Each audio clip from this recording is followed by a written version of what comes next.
안녕하세요. 이투스 247에서 지리 과목을 담당하고 있는 김다울이라고 합니다. 그래서 오늘은 이제 평소에 복습할 때는 조금 친절하게 얘기를 했다면, 오늘은 이제 앞으로 기출문제나 모의고사 풀이를 할 때 여러분들이 어떻게 준비를 하셔야 하는지, 그리고 오답노트나 이런 것들은 어떻게 준비를 해야 되는지, 그런 것들에 대해서 조금 진지하게 얘기를 좀 해보려고 합니다. 그래서 평소에 좀 본 모습이랑 좀 다르더라도 여러분들께서 보실 때도 조금 진지하게 들어주셨으면 좋겠고, 앞으로 이제 첫 번째로는 이제 앞으로 사회탐구를 공부할 때 크게 세 가지 원칙을 좀 먼저 설명을 드릴 거고, 그 다음에는 기출문제를 푸실 때 여러분들이 어떻게 푸셔야 하는지 거기까지 들어갈 거고, 그 다음에 마지막으로는 오답노트를 준비할 때 어떤 것들을 정리하고 어떤 것들을 또 걸을 건 걸러야 되는지, 그런 것들에 대해서 간단하게 좀 설명을 드리도록 하겠습니다. 자, 그럼 먼저 첫 번째로 사회탐구의 대원칙에 대해서 좀 간단하게 설명을 드릴게요. 첫 번째로 말씀드리고 싶은 거는요, 여기 화면에 나와 있듯이 사회탐구는 여러분들에게 그렇게 높은 능력을 요구하지 않습니다. 솔직하게 말씀드리면 국어, 영어, 수학 이런 과목들은요, 안정적으로 계속 100점을 맞으려면 최소 3년은 계속 꾸준하게 공부를 한 친구들이 100점을 맞을 수 있습니다. 근데 하지만 사회탐구 같은 경우는 여러분들이 좋아하는 뭐 오름이나 아니면 수만이나 이런 사이트에서 많이 보셨을 거예요. 그래서 뭐 저는 9월에 시작했는데 뭐 50점을 맞았어요. 저는 6월에 시작했는데 50점을 맞았어요. 이런 정말 여러 가지 수기들에서 볼 수 있듯이 사회탐구에서 50점을 맞는 건요, 사실 그렇게까지 국어 수학처럼 많은 것들을 요구하지 않습니다. 그래서 제가 드리고 싶은 말씀은 국어, 수학, 영어처럼 물론 꼼꼼하게 준비해야죠. 하지만 여러분들이 50점을 맞는 것이 그렇게까지 어려운 과제인가? 라고 묻는다면 저는 그렇지 않다고 생각을 합니다. 그래서 여기 화면에 지금 띄어져 있는 이 숫자는요, 제가 그냥 넣어둔 게 아니라 이 왼쪽에 있는 0.42라는 숫자는요, 최근 3년간 국어, 영어, 수학에서 만점자의 비율이고요. 그리고 오른쪽에 있는 이 2.73이라는 숫자는요, 최근 3년간 사회탐구 과목에서 만점자의 평균 비율입니다. 그러면 단순 퍼센테이지로만 계산해도 사회탐구에서 만점을 가지고 있는 친구들이 7배 정도가 있는 거겠죠. 단순 퍼센트로만 계산했을 때도. 자, 그래서 여러분들이 조금 경각심을 가졌으면 하는 게, 지금 2.73%의 친구들이 50점을 맞고 있다는 건요, 1.3%의 친구들만 더 맞아도 50점이 아니면 1등급을 받지 못하는 거예요. 그렇죠. 그래서 이제 제가 여러분들에게 사회탐구를 공부하기 전에 꼭 가졌으면 하는 마인드가 하나 있는데, 그건 바로 지금 화면에 나오는 1등급이 아니라 50점을 목표로 공부를 하자는 거예요.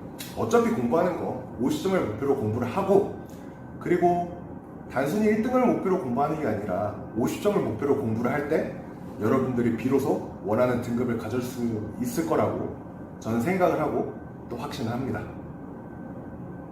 자, 그리고 두 번째 원칙은요, 일단 화면 밑에 있는 내용부터 먼저 들어가겠습니다. 사탐 같은 경우는 아까도 말씀드렸다시피 국어, 수학, 영어처럼 그렇게 범위가 넓지 않아요. 그래서 반복되는 선지들은 계속해서 반복될 수밖에 없고, 여러분들이 높은 오답률을 보인 선지들은 계속해서 반복해서 출제될 수밖에 없습니다. 이 말이 뭐냐면, 여러분들이 기출문제나 이런 것들을 준비하실 때 선지들 하나하나 꼼꼼하게 체크할 수 있는 능력을 기르셔야 한다는 거예요. 그래서 첫 번째로 나와 있는 게, 모의고사에 선지로 주어진 내용들은 언제든지 문제로 변형될 수 있다라는 내용인데요. 이 내용부터 먼저 실제 예시로 한번 확인해 보도록 하겠습니다. 왼쪽에 있는 이 13번 문제가 작년, 그러니까 21년도 6월 13번 문제고요. 오른쪽에 있는 문제는 작년 수능 문제입니다. 그래서 둘 다 한국지리에서 분수계와 관련된 내용들을 묻는 문제인데, 두 문제 공통적으로 첫 번째로 분수계와 관련된 지형들을 줬을 때 너네들이 하천 상류와 하류를 구분할 수 있어? 라고 묻고 있고요. 그리고 두 번째로 선지들로 나온 내용들은 하천의 상류와 하류의 특징들을 너희들이 구분하고 있니? 라는 것들을 물어보고 있어요. 왼쪽에 있는 6월 모의고사 문제를 보시면 아시겠지만 이 밑에는 1번부터 5번까지 선지 내용들이 쫙 있어요. 근데 이 오른쪽에 있는 수능 문제를 보시면요, 이 1번부터 5번까지 들어있는 이 선지의 내용들이 그대로 선지가 아니라 문제로 출제가 되어 있습니다. 여러분들이 느끼셔야 될 건 뭐냐면, 어차피 이 내용들을, 이 사회탐구와 관련된 이 내용들은 한정적이기 때문에 계속해서 반복돼서 출제될 수밖에 없어요. 그래서 여러분들이 기출문제나 수능특강이나 이런 교재들을 풀면서 지나갔던, 무시했던 수능 문제의 선지 하나하나가 언제 문제로 바뀌어서 나올지 몰라요. 그렇기 때문에 여러분들이 앞으로 문제를 풀 때 선지 하나하나 모두 여러분들이 알고 있는지 명확하게 짚고 넘어가야 하는 당위성이 부여되는 거겠죠. 자, 그리고 두 번째 선지와 관련된 내용인데요. 계속 말씀드리다시피 사탐은 내용이 한정적이기 때문에 여러분들이 자주 틀리는 내용, 그리고 중요한 내용들은 계속해서 시험에 나올 수밖에 없습니다. 왼쪽에 있는 건 역시 작년 6월 문제고요. 오른쪽에 있는 문제 역시 아까랑 똑같이 작년 수능 문제입니다. 왼쪽에 있는 문제의 기억 선지랑 오른쪽에 있는 문제의 마지막 이 선지는요, 같은 내용을 담고 있습니다. 선생님이 영해 관련해서 복습할 때 주장창 물어봤던, 내수가 간척되면 내수는 줄어? 그리고 영해는 늘어? 이 내용 제가 아마 복습할 때 적어도 5번씩은 다 물어봤을 거예요. 이 내용을 계속해서 물어보는 게 그냥 여러분들을 귀찮게 하려고 하는 게 아니라 정말로 실제로 시험장에서 여러분들이 계속해서 마주칠 수 있는 선지여서 그렇습니다. 자, 이렇게 지금 여러분들이 실제 사례로 보셨으니까 느껴야 하는 점은, 선지들이 계속해서 반복해서 출제되고 있고, 그리고 이 선지가 언제 문제로 바뀌어서 출제될지 몰라요. 그러면 여러분들은 앞으로 수능과 관련된 교재를 풀 때, 그리고 기출문제를 접할 때는 모든 선지 하나하나 여러분들의 것인지 확인하고 넘어가야겠죠? 자, 그렇기 때문에 두 번째 원칙으로 제가 말씀드렸던 겁니다. 여러분들이 그 문제를 맞았다고 해서 그 내용들을 모두 다 알고 있는 게 아니고, 여러분들이 설사 그 문제를 틀렸다고 해서 그 문제를 모두 다 모르는 게 아니에요. 이제 우리는 기출문제랑 수능 교재들을 풀게 될 텐데, 그때 이제 어떻게 들어갈 거냐면, 객관식 문제 하나가 아니라 5개의 OX 퀴즈가 하나로 묶여 있는 거라고 생각을 할 거예요. 세 번째 원칙은요, 여러분들에게 꼭 당부하고 싶은 거예요. 여러분들이 기출문제나 수능 교재들을 풀게 될 때, 특히나 뒤에 인문지리 파트 같은 경우는 통계가 정말 많이 나와요. 그리고 여러분들이 가장 많이 틀리는 것도 이 통계 파트라는 걸 저도 알고 있습니다. 그렇다면 이 통계 문제들을 여러분들이 접해서 만약에 틀렸어요. 그러면 이 통계를 접하지 않고 그 선지들 하나하나만 오답노트를 하게 되면 그게 정말 의미가 있을까요? 제가 생각했을 때 통계 문제 같은 경우는 오답노트를 제대로 했다고 얘기하려면 다시 그 그래프를 마주했을 때 여러분들이 각 선지를 옳고 그름을 파악할 수 있을 정도로 그 그래프를 완벽하게 이해한 상태에서 넘어가야 한다고 생각을 합니다. 잠깐 화면에 보이는 이 문제를 여러분들이 틀렸다고 가정을 해볼게요. 자, 만약에 이 문제를 여러분들이 틀렸다면 1번부터 5번까지 선지만 오답노트를 해도 의미가 없습니다. 왜냐? 1번부터 5번까지의 선지의 내용들은 그렇게 어렵지 않아요. 여러분들이 이런 문제를 틀리는 이유는 그래프나 통계 자료를 제대로 해석하지 못했기 때문이죠. 자, 그러면 여러분들은 이걸 다 하나하나 씹어 먹고 넘어가야 다음에 틀리지 않지 않을까요? 자, 그래서 제가 꼭 당부드리고 싶은 거는, 여러분들이 앞으로 노트 정리를 할 때 제발 EBS나 아니면 참고자료나 교재나 기출문제를 자르는 것을 제발 두려워하지 마세요. 어차피 올해 끝나면 다 버릴 거잖아. 그러니까 어차피 한 번에 공부할 때 확실하게 공부해서 내년에 버리는 거 확정 지어 놓고 그 다음에 버립시다. 아시겠죠? 자, 그래서 통계 문제를 접하시면 그 문제를 틀렸어. 그럼 제발 그 통계 자료를 따로 모으셔서 여러분들이 계속해서 그걸 봐주셔야 돼요.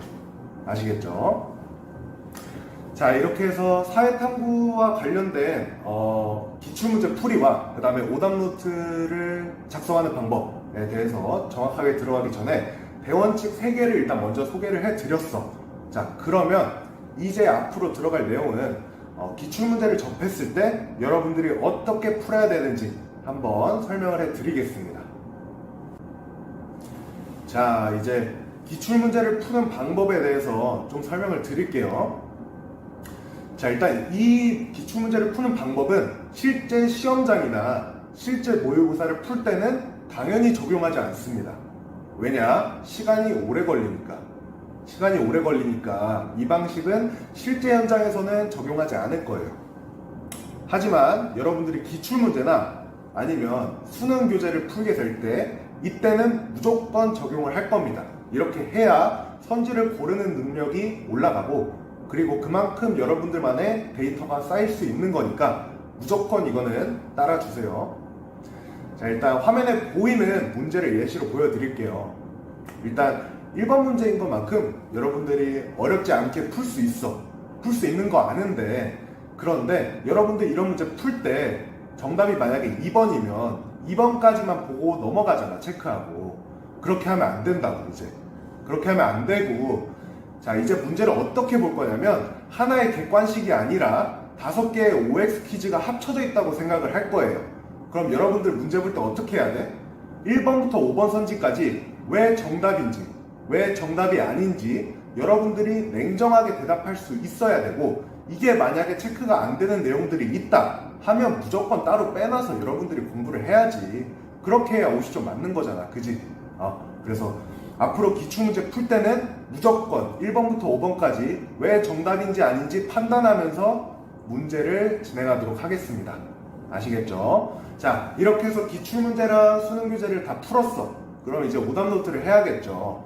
그럼 이제부터 오답노트를 어떻게 해야 되는지 크게 2가지로 나눠서 한번 설명을 해 드릴게요. 자, 이제 오답노트 어떻게 작성하는지에 대해서 간단하게 설명을 해 드리겠습니다. 일단 사회탐구 같은 경우, 그리고 특히 지리 과목 같은 경우는 여러분들이 오답노트를 크게 2가지로 나눠서 작성을 하실 거야. 첫 번째로는 화면 첫 번째에 나와 있는 오답과 개념 정리 노트, 그리고 2번째는 선지 정리 노트, 이렇게 크게 2가지로 나눠서 하실 거야. 자, 오답과 개념 정리 노트는 뭘 넣는 거냐면 여러분들이 문제를 틀렸어. 그러면 그 문제와 관련된 개념들을 모두 다 거기에 넣을 거야. 예를 들어서 아까 분수계 문제 틀렸으면 분수계와 관련된 모든 개념들을 이 오답 개념 정리 노트에 넣을 거예요. 근데 이걸 넣을 때 그냥 하면 아무 의미가 없고, 이제 우리 백지노트, 백지복습 하는 것처럼 여러분들이 일단 그 개념에 대해서 아는 대로 쓰고 그 다음에 여러분들이 몰랐던 내용들을 다른 색깔 펜으로 쳐줄 거야. 그렇게 해서 작성을 하면 여러분들이 나중에 그 노트를 볼 때 어떤 부분을 주의해서 봐야 되는지 여러분들이 확실하게 알 수 있겠죠. 오케이. 자, 그리고 선지정리 노트는 이제 아까 얘기했잖아. 우리는 객관식 문제 하나를 볼 때 문제 하나가 아니라 5개의 OX 퀴즈로 볼 거라고. 자, 그러면 여러분들이 만약에 영해와 관련된 내용을 틀렸어. 그러면 영해와 관련된 모든 여러분들이 틀렸거나 제대로 판별되지 않은 선지들을 다 모아놓을 거야. 어디에? 선지 정리 노트에.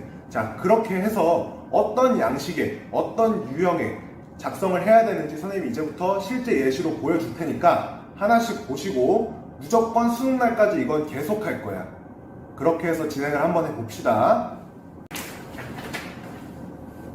자, 먼저 아까 그 분수계 문제, 지금 화면에 나오고 있는 이 분수계 문제를 한번 오답노트를 한다고 칩시다. 자, 그러면 여러분들은 이 오답 개념 정리 노트에 어떤 걸 해야 되냐? 이 분수계와 관련된 내용들을 모두 다 적어 넣을 거야. 자, 그런데 어떻게 할 거냐면 아까 얘기했지만 이 문제가 요구했던 거는 분수계 지형도가 나왔을 때 너가 하천의 상류와 하류를 구분할 수 있어? 이거랑 너가 하천과 상류의 특징들을 구분지어서 설명할 수 있어? 이 2가지였어. 그지? 자, 그러면 이 2가지를 너희들이 정리를 할 때 어떻게 해야 되는지 선생님이 지금부터 설명을 해 줄 거야. 자, 이 화면에 지금 보이죠? 화면에 이렇게 종이를 준비해 놨어.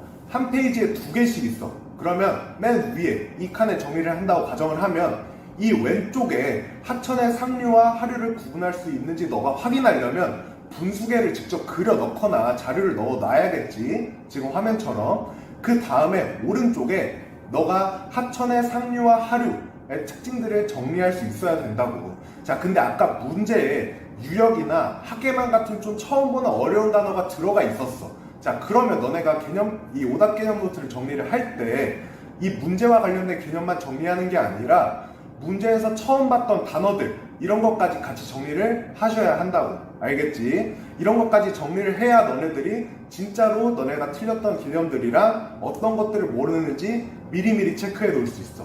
알겠지? 자, 그래서 오답 개념 정리 노트는 이렇게 진행을 할 거야. 자, 먼저 너네들이 몰랐던 거, 틀렸던 것들 어떤 개념인지 먼저 파악을 하시고 그 다음에 그 개념과 관련돼서 너네가 아는 것들을 먼저 작성하신 다음에 그 다음에 너네가 몰라서 틀렸건 아니면 애초에 몰랐던 내용이건 상관없어. 너네가 몰랐던 내용이건 처음 봤던 내용이건 다른 색깔 펜으로 채워 넣고 그 다음에 일주일에 한 번씩 이걸 봐줄 거야. 알겠지? 그렇게 해서 오답 개념 정리 노트는 준비를 할게. 자, 두 번째 선지 정리 노트에 관련해서 설명을 또 할게. 자, 아까 이제 두 번째 예시로 들었던 내용들로 한번 가볼게. 일단 화면에 보이는 것처럼 니은이랑 병 관련된 선지를 너네가 틀렸다고 가정을 해보자. 자, 이거 선지와 관련된 내용들 너네가 틀렸어. 그럼 둘 다 영해랑 직선기선과 관련된 내용이야. 그렇지. 그러면 이 내용들을 너네가 어떻게 정리할 거냐면 지금 화면에 나오는 것처럼 이렇게 프린트를 줄 거야. 그러면 이 프린트에 왼쪽 파란색 칸에 너희가 어떤 걸 틀렸는지 써. 예를 들어서 방금 틀린 이 문제 같은 경우는 영해와 관련된 내용을 틀렸지. 그러면 왼쪽 파란색 칸에 영해를 쓰라고. 영해를 쓰시고 오른쪽 흰색 칸에 너희들이 이제부터 영해와 관련된 틀린 모든 선지들을 다 써 넣을 거야. 알겠지? 자, 그래서 이렇게 해서 1년 동안 열심히 공부해서 너희가 이거를 계속해서 데이터처럼 쌓아 나가면 너네들이 실제 수능 시험장에서 갔을 때 모르는 선지가 거의 없을 거야. 이건 선생님이 보장할 수 있고 이렇게 하면 절대로 너네들이 당황하지 않아. 이걸 안 했으니까 지금까지 그렇게 당황을 한 거야. 알겠지? 자, 그래서 영해면 영해, 베타적 경제수역이면 베타적 경제수역, 뭐 내수면 내수 관련된 내용 모든 선지들 너네가 틀리거나 혹은 헷갈렸던 선지들 다 이 선지 정리 노트에 정리를 할 거야. 정리를 하는데 제일 중요한 건 이거야. 각 선지들이 어디서 출처가 되었는지 너네가 명확하게 써줘야 돼. 그래야 너네가 혹시라도 나중에 선지를 구분할 때 이 내용은 진짜 이게 옳은 게 아니었던 것 같은데 라고 헷갈리게 되면 그때 그 문제를 다시 찾아가야 되잖아. 그지? 그러면 만약에 너네가 모의고사에서 봤으면 몇 년 몇 월 몇 번 문제라고 써주시고 만약에 다른 참고서나 수능교재에서 봤어. 그러면 무슨 교재에 몇 쪽, 몇 번 이렇게 상세하게 써줘야 나중에 혹시라도 여기에 오류가 있으면 그때 고칠 수 있어. 알겠지?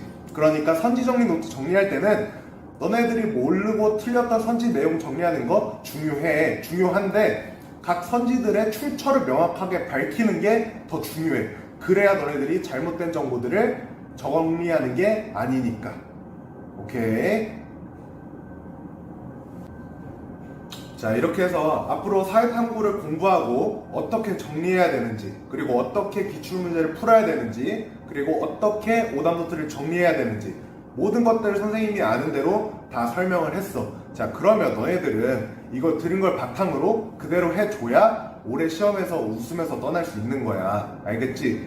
그대로 해야 돼. 자, 그러면 마지막으로 화면 보면서 정리 한 번만 할게. 자, 사회탐구 대원칙 3가지. 첫 번째부터 얘기할게. 첫 번째, 사회탐구는 너네한테 그렇게 높은 능력을 요구하지 않아. 무조건 50점 맞겠다는 생각으로 공부하시라고. 알겠지? 자, 그리고 두 번째, 선지는 언제나 반복되고 중요한 내용을 계속해서 반복돼. 그리고 너네가 무시했던 선지 하나가 언제 문제로 바뀌어서 나올지 모른다고. 그러니까 선지 하나하나 다 깔끔하게 정리를 하세요.